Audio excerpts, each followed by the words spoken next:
The industry trend is growing smolts larger in land-based systems before transfer. You would think putting a larger fish in the ocean is safer, right? But the data showed higher initial weight actually had a slight negative impact on survival. Why does biology push back against that operational logic? Because holding them in freshwater for extended periods might induce desmoltification. Their osmoregulatory system is no longer primed for the saltwater transition. Making the transfer much more taxing.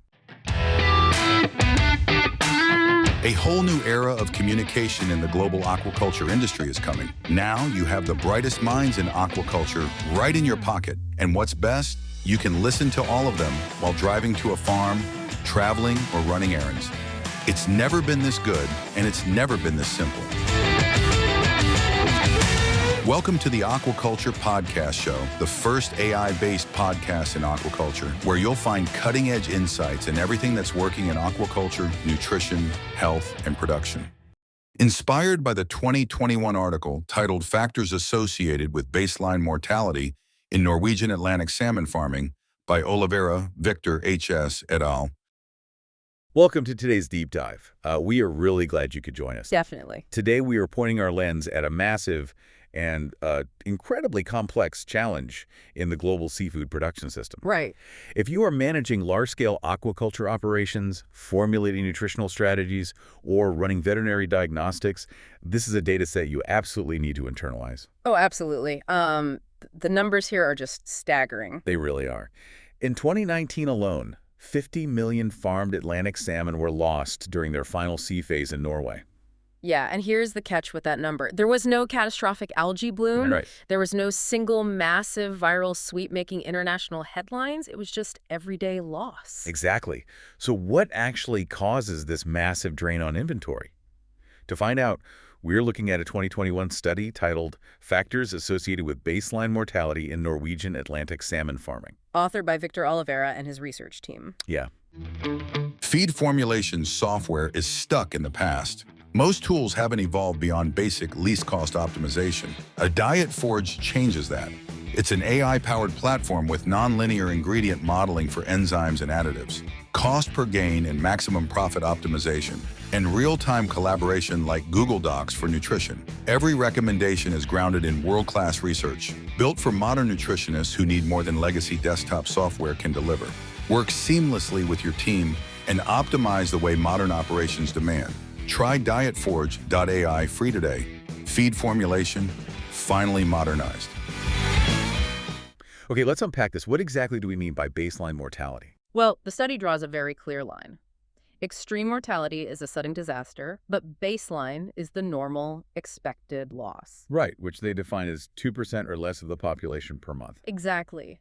And the data set they built to look at this is incredible. They analyzed 1,627 cohorts. Wow. Yeah, over 14,000 monthly production records between 2014 and 2019.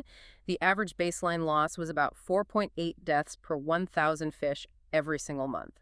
Imagine running your operations where a constant bleed of roughly 5 per 1,000 every month is just accepted as routine. Right, it alters your entire feed conversion ratio forecast. But establishing this baseline is absolutely critical for syndromic surveillance. Which is a huge part of early warning systems. Yes. If your baseline is 4.8 and suddenly it ticks up to 6, your veterinary team knows something is shifting long before mass die-off occurs. Right. So we need to isolate the variables driving these everyday losses. And the Oliveira study starts with the physical environment. Specifically sea surface temperature. Yeah, it operates on a very distinct U-shaped curve. The physiological sweet spot is between 5 and 10 degrees Celsius. And if it drops below 5 or rises above 10, mortality just aggressively scales up. Because these fish are optimized for that specific cold water window, right? Exactly. Pushing outside of that forces massive energy redirection just to maintain homeostasis. Which brings us to a really surprising detail about salinity. Oh yeah, the salinity penalty. Right. You would think highly saline ocean water is ideal for these ocean-going fish, but the data showed that for every 5 per mil increase in salinity, mortality jumped by about 20%. It highlights the massive metabolic tax of osmoregulation. Pumping those internal water and ion concentrations takes intense energy. Especially right after they transfer from freshwater hatcheries. Right. Now, if we connect this to the bigger picture, geography plays a huge role here. Because Norway divides the coast into 13 distinct production zones. Exactly. And zones 2, 3, and 4 have the absolute highest baseline mortality. About 1.5 times higher than the most efficient northern zone, Zone 10. Yes, and that is because geography acts as a proxy for pathogen pressure. Those southern and western zones are historically burdened with endemic diseases. Like pancreas disease and cardiomyopathy syndrome. Precisely. The water column there just demands a much more aggressive immune response 24/7. And cardiomyopathy syndrome is insidious. You can have a fast-growing fish that looks completely healthy, but its cardiac output is severely compromised. Right, so when you stress that fish with routine handling, the heart just gives out. Which ties directly into when these fish are moved to the ocean. The study found cohorts transferred in July had the highest mortality. While those moved in late summer to autumn, specifically August to October, had the best survival rates. Makes total sense with the temperature limits we talked about earlier. But here is the curveball, the smolt paradox. I love this part. Yeah. The industry trend is growing smolts larger in land-based systems before transfer. You would think putting a larger fish in the ocean is safer, right? But the data showed higher initial weight actually had a slight negative impact on survival. Why does biology push back against that operational logic? Because holding them in freshwater for extended periods might induce desmoltification. Their osmoregulatory system is no longer primed for the saltwater transition. Making the transfer much more taxing. Yeah. And the timeline of these losses forms another distinct U-shaped curve. Right. High mortality right after transfer due to failed smolts. But if they survive that initial shock, mortality steadily drops until they reach about 500 grams. Yes, but once they exceed 2,000 grams, mortality skyrockets again. So what stands out to you about that? It's like a compounding interest of stress. Exactly. The older, larger fish have simply navigated the sea cages for a much longer time. More cumulative exposure to hazards. Precisely. Here's where it gets really interesting.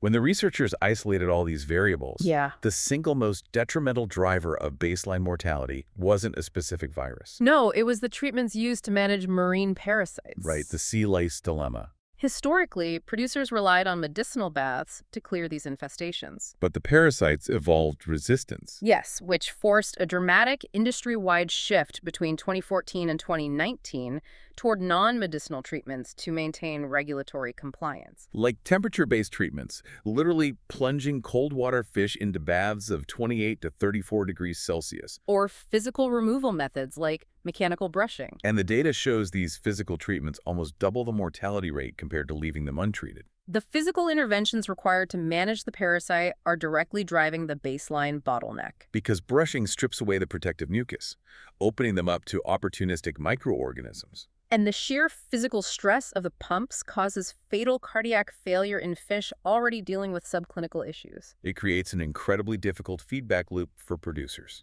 Which is why the industry has heavily invested in cleaner fish to eat the parasites. But the study cites a median mortality rate for cleaner fish of 42%. Right, you are just transferring the biological bottleneck onto a secondary species. So what does this all mean? The core takeaway from the Oliveira study is that baseline mortality isn't just a mystery of nature. Right. It is heavily driven by human operational choices, geographic zoning, and the intense physical treatments used to maintain site hygiene. Exactly. And analyzing your baseline data reveals that your routine standard operating protocols might be the very mechanisms causing your underlying losses. We spend millions tweaking standard protocols without stepping back to question the foundation of the system. And this raises an important question. Okay. If the regulatory requirement to manage parasites drives us to use physical treatments that degrade the yield, at what point do we fundamentally rethink the infrastructure? Right. Designing production environments that completely separate the host from the pathogen to begin with. Exactly. That is the exact kind of high-level problem-solving the industry needs. Thank you for joining us on this deep dive into baseline mortality. Keep analyzing that data. And keep diving deep. If you enjoyed this episode, make sure to follow the Aquaculture Podcast Show on your favorite platform. And don't forget to follow us on LinkedIn, Instagram, and Facebook to stay updated on the latest episodes and industry insights.